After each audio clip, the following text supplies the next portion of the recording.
We are in Occidental, California, and I am here on a property that is near 8 acres, and it is the first time that this home has been on the market. Now, before the sellers even built this property, there was a tremendous amount of stewardship that went into the land. We are talking clearing and plantings and a lot of dedication to regenerative foresting. And who else better to talk about land use management than local expert Bridget McGrath? Join us today as we walk the property and talk about all the amazing flora and fauna that you can find here in Occidental, California.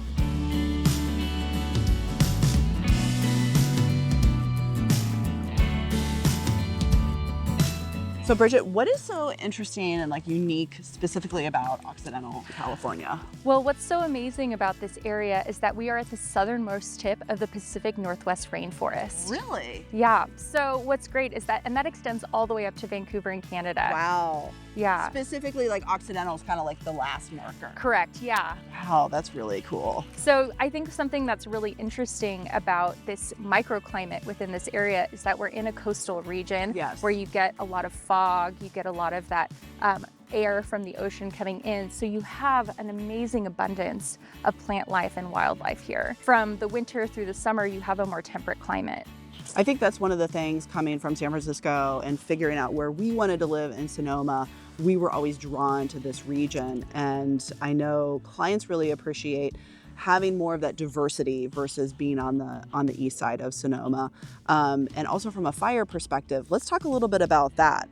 Yeah, I think that's a huge part of thinking about this area. We're not in a fire zone. Right. And so what's great about this area is that you do have this abundance and density of plant life in a woodland area without that high risk of that fire risk. So it's just that coastal influence, the fog and everything that's just kind of keeping things just wetter and more moist, and it's just not going to be as susceptible to burning. Right. And with proper land management as well. So that's a big part of it. It's not just the climate, but also how an individual or how a family is managing their land. You can see all the stewardship that went into the property. So let's kind of talk about some of the work that you're seeing. You know, I can see it through my eyes, but I know that you can see things totally through a different perspective. Absolutely. I mean, the first time that I came here, I was so impressed with the way that they have sort of tended and stewarded this land. Mm-hmm. You know, when we think of a forest, we think that dense space and we think trees close together. And what we see here is something completely different. Mm-hmm. We see a mix of species. We see a mix of ages of trees as well. Oh, okay. So when I look at this, I think of it might be a two-tier system. So you have old growth trees growing, but they've done such an incredible job of being really careful to take down and fell older trees to allow the light to come in. Yes, I think that's one thing in Occidental is it can be super forested, and from just a perspective of when I'm working with buyers, they're like, oh, I don't want to be in Occidental, it's too dark. But this property, there's so much light and sunshine.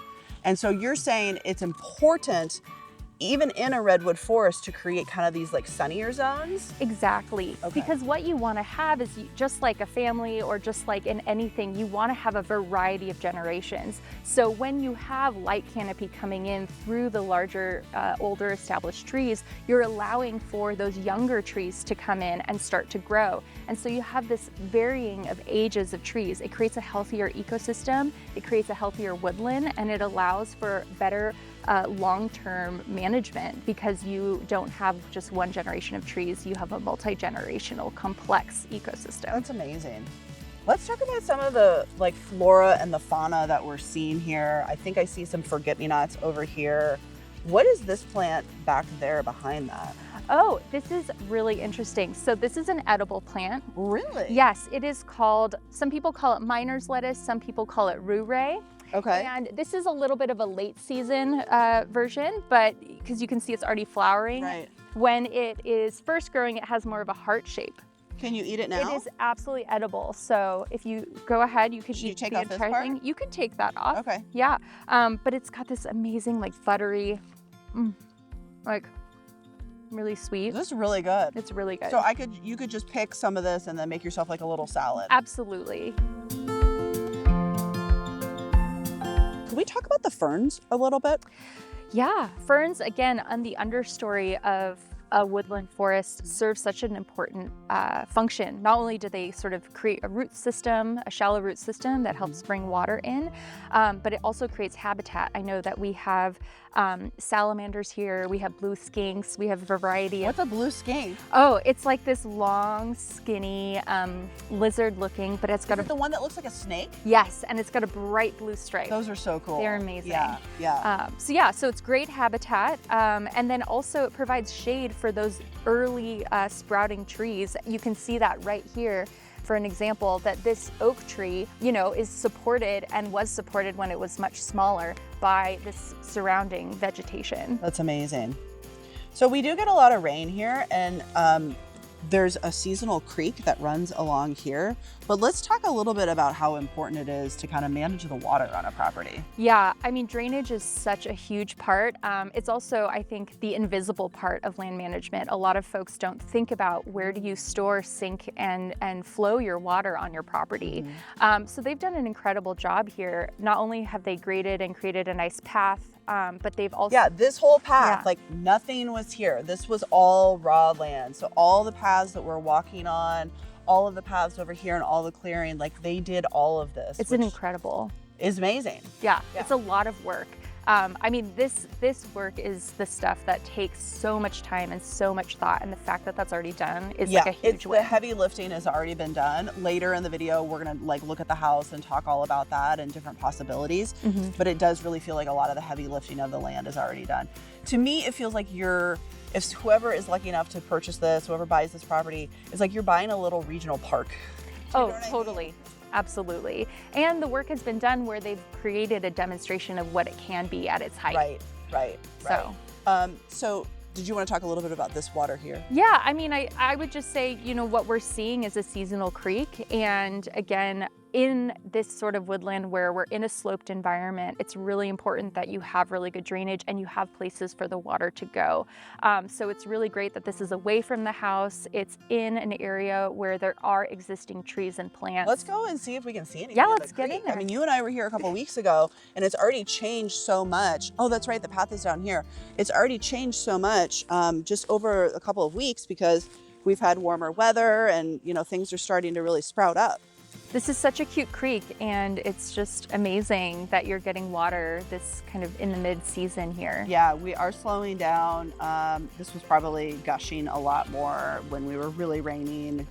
And it's so neat, our rain season, it really feels like we've had so much rain over the last couple of years, but it feels like that October to April time is when the rains come in. So I imagine in January, this was a lot more full. What kind of creatures, you know, if little kids are coming down and they're wanting to play in the creek, like what are they going to find down here? Yeah, I mean, having a water source on your property is huge for looking for wildlife.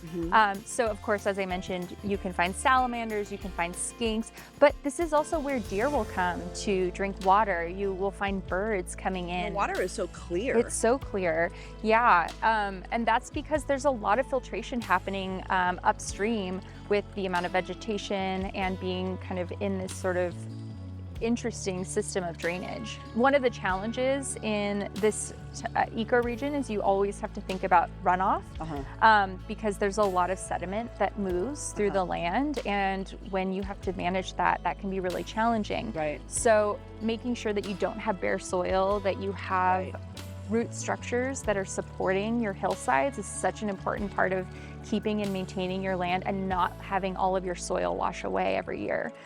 So the fact that there's established root structure, there's diversity of plants, that's such an important part of maintaining this type of creek space so that you can have long-term drainage management. Amazing. Yeah. So in this area, you're going to see an abundant amount of wildlife, from deer to bobcats to all different types of birds. Earlier we heard some of our acorn woodpeckers up in the redwood trees. Yeah, they were amazing. Yeah, you'll see some spotted towhees, some warblers. Wait, what's a towhee? A spotted towhee is a cute little bird with a little red chest. Oh my They're God. so sweet. I also heard a crow earlier. Okay. So, you know, a mix. You also see red-tailed hawks. Yes. So a lot of those predator birds as well. Are you going to get turkey vultures over here? I think you could. Something had died. If something had died, yeah. They usually are great scavengers, so they're kind of all over the place. And I think the other things you might see here, Owls, of course. So those nocturnal birds, those nocturnal animals. I mean, this would be a great place to put, a wildlife cam. Yeah. This would be a really cool spot Yeah. right here, especially because you're going into the forest. You had mentioned something about like transition spaces for animals. Can you talk a little bit about that? What's great about transition spaces on property is that animals love to access edges. Okay. So when you go from a meadowland to a woodland area or to an open field, you have a different variety of plant species, different resources, and so you'll see those animals navigating back and forth. So That's so I cool. imagine you would see a lot here. That's amazing. Bridget, thanks so much for walking the land with us. You know, I wanted to make this video to just really highlight how unique the property is. And I have been thinking, you know, what is going to be the perfect buyer for this home? And from your perspective, from a land use angle, who do you think that's going to be? Oh, thanks. That's a great question. I think that the right person for this property is someone who wants to actively manage the land. Yeah. It's not a lot of work, but it's thoughtful work. Mhm. And there's been so much that's already done and it's ready to go. And so it's going to take someone who's willing to maintain that legacy that this family has done. Someone that's going to be like a true steward. Absolutely. It seems like, though, with almost 8 acres, there's lots of things that could be done to the property still if someone wanted to kind of put their own personal touch on it. Absolutely. From a land management side, they can enhance the plantings, they can enhance the forest woodlands that we have. But you also have mentioned that there's a lot of other really cool opportunities here in terms of what you can do with some of the open space. There are, and we're going to talk about that. I'm going to say goodbye to you because I know that you have other land properties that you need to manage, and I'm going to take everybody inside and we're going to walk the property and talk about some of those areas that you could do some additional building. There's an amazing spot for a pool, an ADU, so we're going to talk about all of that. But thank you so much for being here today. Absolutely. Really appreciate it. Thank you. You're welcome. All right.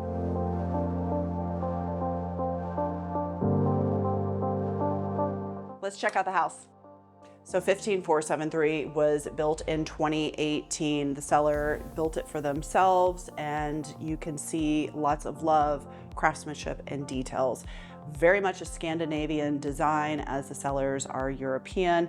And the fact that it's built in 2018, you get all of the benefit of just having a newer construction property. It is Title 24 compliant, so that means there is lots of efficiency that is built into the home in terms of energy efficiency. Radiant heat floors. There is a high efficiency European wood burning stove, which has wonderful glow and warmth during the colder months. And you'll notice some of the details. This ceiling is all made out of hemlock, and you can see the beautiful ambient lighting strip that is going up there. Another thing that you'll notice is there's no baseboards, so this is called a floating wall. So you kind of see that edge piece, and it just gives a really, really clean look. Obviously, this home is just all about the views, and you have this gorgeous sliders that open up to the patio. Lots of entertaining can happen out here. You're staring out at this beautiful meadow. And I kind of talked a little bit earlier before about the things that you could do to enhance the property. So the home is warranted for a 3-bedroom septic. There are currently 2 bedrooms that are in the property. There were plans to do an additional 3rd bedroom here, or you could do an ADU maybe down on the meadow and have a totally separate standalone unit. Another amazing spot for a pool, if that was something that you wanted to do, would be down at the front meadow, or potentially something out here, maybe an infinity pool looking out onto the fabulous views. Let's walk down the hallway. Again, another door, lots of doors, lots of access points to be able to get into the home. This is a really fantastic little nook that can be great privacy for kids, teenagers that want to watch movies, game, what have you, and love this little area. It's very cozy. One of the things, as I mentioned, the sellers are European, so efficiency and design is really, really crucial. Everything in this space, while it is small, is very, very well planned out. So everything flows really well. Beautiful eat-in kitchen, stone countertops. I love the stainless steel, and it just, you know, is spacious, it's efficient. There's those high-end touches with the wolf range. Again, the views that you can see, you're not going to be in this house and be missing out on all of the wonderful redwood views. There's always going to be a view for you to see. I love the laundry room. It is super, super functional and lots of wonderful storage in here.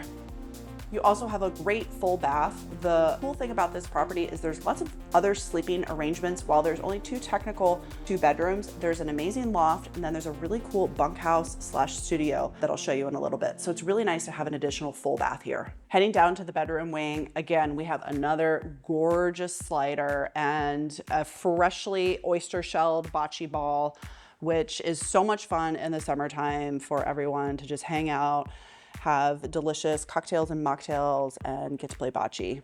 Heading over to the first bedroom, again, two beautiful windows. I love all of the detail of the wood trim, and this space is perfect for kids.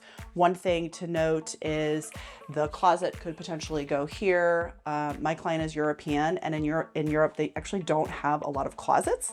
They do peg rails, and they do bureaus and chests and things like that. Great full bath with a bathtub and a shower over, super clean. Okay, one thing that I love in homes is quality, and these doors are so thick, like no expense was spared on the doors, and I love seeing that. So come on into this bedroom. Again, we have all the peg rails, and we have a beautiful bureau over here.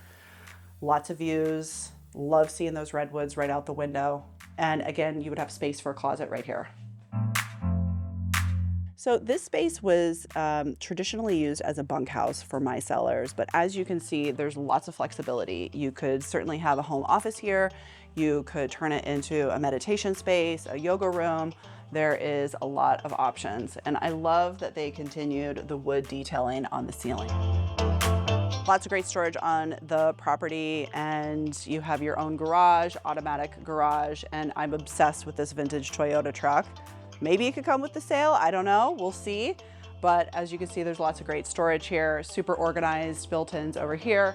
And then we also have storage over here for tractors and gardening, yard supplies, etc. You have a great storage tank for your water, and something else to mention, you do have a fire hydrant on the property as well. I love this finished porch. It is a really great place for entertaining. There's actually 3 porches on the property. I'm imagining, dining al fresco here on the cooler nights. There's a great little fire pit over there. The other thing that I think that people might want to do on this property is invite their friends to do some really high-end glamping. You could certainly, set up some cool yurts. You could bring up your cool VW bus or your Sprinter van, and you could have people kind of camping throughout the area, and all join together in this outside dining, entertaining area. Certainly, hammocks and different outdoor sports.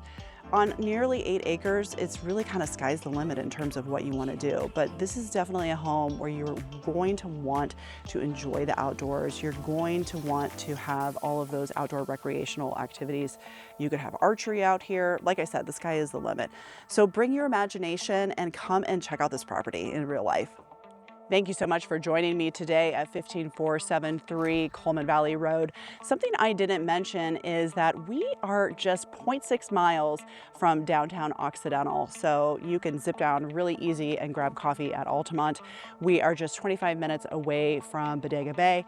We're about 25 minutes also from the Russian River. So if this is a property that is interesting to you, please reach out. We're going to be having open houses very soon. Thank you so much, and make it a great day.